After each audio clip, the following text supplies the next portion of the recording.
বাংলাদেশে এ পর্যন্ত মোট ৩টি বড় গণ অভ্যুত্থানের পর প্রতিবারই আওয়ামী লীগ জনগণের কাছে ক্রমশ অপ্রিয় হয়ে উঠেছে, আর প্রতিবারই ক্ষমতার কেন্দ্রে উঠে এসেছে BNP. Begum Khalida Zia, the woman who's become the focus of the campaign against 1975 সালের 15ই আগস্ট সপরিবারে বঙ্গবন্ধু হত্যাকাণ্ডের মাধ্যমে বাকশাল তথা আওয়ামী লীগ ক্ষমতাচ্যুত হবার পর ৩ নভেম্বর ব্রিগেডিয়ার খালেদ মোশাররফের নেতৃত্বে ক্যু সফল হলে আওয়ামী লীগের ফিরে আসার সম্ভাবনা দেখা দেয়।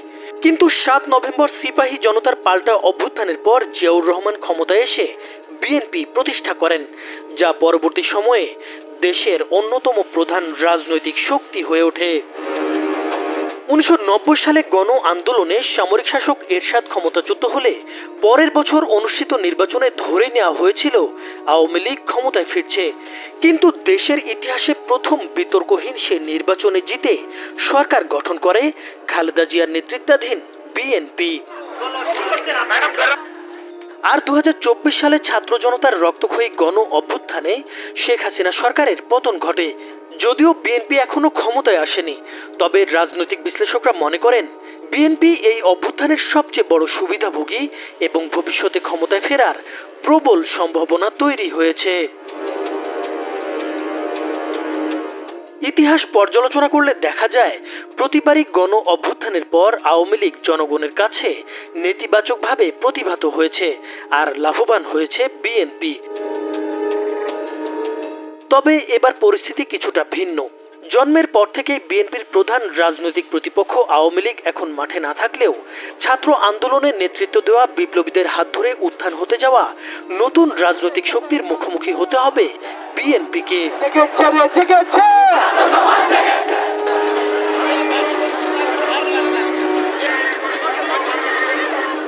1975 সালের রাজনৈতিক পট পরিবর্তনের আগে দেশে তীব্র রাজনৈতিক অস্থিরতা বিরাজ করছিল।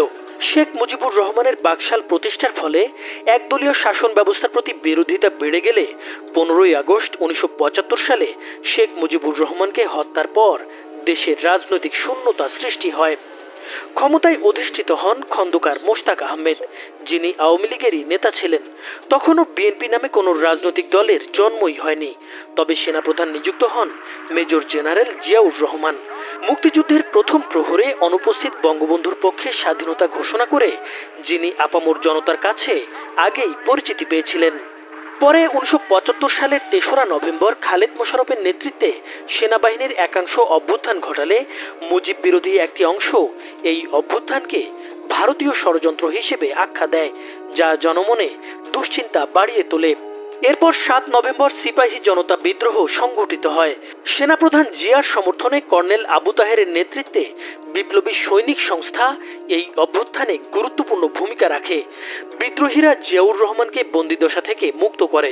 তবে পরিস্থিতি দ্রুত বিপ্লবী সৈনিক সংস্থা এবং তাদের মূল দল জাসদের নিয়ন্ত্রণের বাইরে চলে যায় এবং সিপাহী জনতা জিয়াউর রহমান ও মোশতাকের পক্ষে স্লোগান দিতে থাকে। বিশিষ্ট রাজনীতিবিদ প্রয়াত ব্যারিস্টার মওদুদ আহমেদের চলমান ইতিহাস গ্রন্থে উল্লেখ করা হয়েছে যে এই বিদ্রোহ মূলত ভারত ও আওয়ামী লীগ বিরোধী মানসিকতার বহিঃপ্রকাশ ছিল। এই ঘটনার মাধ্যমে জিয়াউর রহমান ক্ষমতার কেন্দ্রে চলে আসেন এবং ধীরে ধীরে রাজনীতিতে তার অবস্থান সুসংহত হয়। স্বাধীনতার ঘোষকের পরিচিতি তাকে বাড়তি সুবিধা দেয়। 1976 সালের জুলাই মাসে কর্নেল তাহের সহ আরও 17 জনকে সামরিক আদালতে বিচারের মুখোমুখি করা হলে কয়েকদিনের মধ্যেই কর্নেল তাহেরকে ফাঁসি দেওয়া হয়। এরপর নভেম্বর মাসে প্রধান সামরিক আইন প্রশাসকের পদ থেকে সরে যান বিচারপতি আবু সাদাত মোহাম্মদ সায়েম, যার ফলে জিয়াউর রহমান এই পদ গ্রহণ করেন। 1977 সালের এপ্রিলে জিয়াউর রহমান রাষ্ট্রপতির দায়িত্ব নেন এবং 1.5 বছরের মধ্যে রাজনৈতিক দল গঠনের উদ্যোগ নেন তিনি। অনেকের মতে জিয়াউর রহমানের রাজনৈতিক দল গঠন সেই সময়ের প্রেক্ষাপটে ইতিবাচক মনে হয়েছিল। গবেষক মহিউদ্দিন আহমেদ বলেন, আওয়ামী লীগের বিরোধিতার মাধ্যমে বিএনপি নিজেদের জনপ্রিয়তা বাড়াতে সক্ষম হয়েছিল এবং জিয়াউর রহমান রাজনৈতিক কৌশলে সফল হন।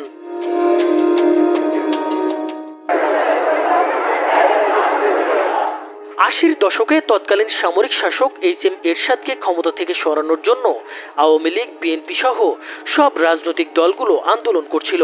সে সময় তারা একমত হয়েছিল যে স্বৈরাচার সরকারের আমলে কোনো নির্বাচনে তারা অংশ নেবে না। কিন্তু সবাইকে হতবাক করে দিয়ে আওয়ামী লীগ 1986 সালের নির্বাচনে অংশ নেয়। এরশাদ সরকারের প্রভাবশালী মন্ত্রী মওদুদ আহমদ তার বইয়ে লিখেছেন, এরশাদ সরকারের সাথে এক গভীর সমঝোতার পর শেখ হাসিনার নেতৃত্বে আওয়ামী লীগ নির্বাচনে অংশগ্রহণ করার সিদ্ধান্ত নেয় এবং নির্বাচন কমিশনে মনোনয়নপত্র দাখিলের সময়সীমার মাত্র কয়েক ঘন্টা আগে তারা তাদের সিদ্ধান্ত ঘোষণা করে। রাজনৈতিক বিশ্লেষকরা মনে করেন এই বিষয়টি পরবর্তীতে বিএনপিকে রাজনৈতিক সুবিধা দিয়েছিল। নির্বাচনে আওয়ামী লীগ অংশ নেবার কারণে জনগণের মধ্যে আওয়ামী লীগ সম্পর্কে একটি নেতিবাচক ধারণা তৈরি হয়। ফলে 1991 সালে যখন নির্বাচন অনুষ্ঠিত হয় তখন জনগণ শেখ হাসিনার পরিবর্তে বেছে নেয় আপসহীন নেত্রী উপাধি পাওয়া খালেদা জিয়ার নেতৃত্বাধীন বিএনপিকে। লেখক ও গবেষক মহিউদ্দিন আহমেদ মনে করেন, খালেদা জিয়া জিয়াউর রহমানের স্ত্রী হিসেবে দলে এলেও নেতা হয়ে উঠেছিলেন এরশাদ বিরোধী আন্দোলনের মধ্য দিয়ে। এই ফসলটা তিনি ঘরে তুলেছিলেন 1991 সালে নির্বাচনে জয় পেয়ে সরকার গঠনের মাধ্যমে। 6 মাস আগে 2024 সালের আগস্টে ছাত্র জনতার গণ অভ্যুত্থানের ফলে শেখ হাসিনা ক্ষমতা ছাড়তে বাধ্য হলে দেশের রাজনীতির নিয়ন্ত্রণ ফের আওয়ামী লীগ বিরোধী শক্তির হাতে চলে যায়। এই পরিবর্তনে সবচেয়ে বেশি লাভবান হয়েছে বিএনপি ও জামায়াতে ইসলামী। শেখ হাসিনার শাসনামলে যেসব বিএনপি নেতা মামলা ও দমন পীড়নের কারণে আত্মগোপনে ছিলেন তারা এখন সক্রিয় হয়ে উঠেছেন। এছাড়া রাষ্ট্রপতির আদেশে মুক্তি পেয়েছেন খালেদা জিয়া এবং বিএনপির আরও কয়েকজন সিনিয়র নেতা। তাছাড়া বিএনপি নেতাদের বিরুদ্ধে থাকা কিছু রাজনৈতিক মামলাও বাতিল করা হয়েছে। আওয়ামী লীগের শাসনামলে লন্ডন প্রবাসী বিএনপি নেতা তারেক রহমানের বক্তব্য নিষিদ্ধ ছিল, কিন্তু এখন দেশের গণমাধ্যমে তার বক্তব্য প্রকাশিত ও প্রচারিত হচ্ছে।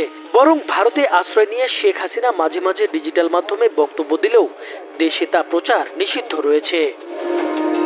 রাজনৈতিক বিশ্লেষক সাইদ ইফতেখার আহমেদ বিবিসি বাংলাকে বলেন, 1975 ও 1990 সালে আওয়ামী লীগের ভাবমূর্তি জনগণের কাছে নেতিবাচক হয়ে ওঠে, যার সরাসরি রাজনৈতিক সুবিধা পেয়েছে বিএনপি।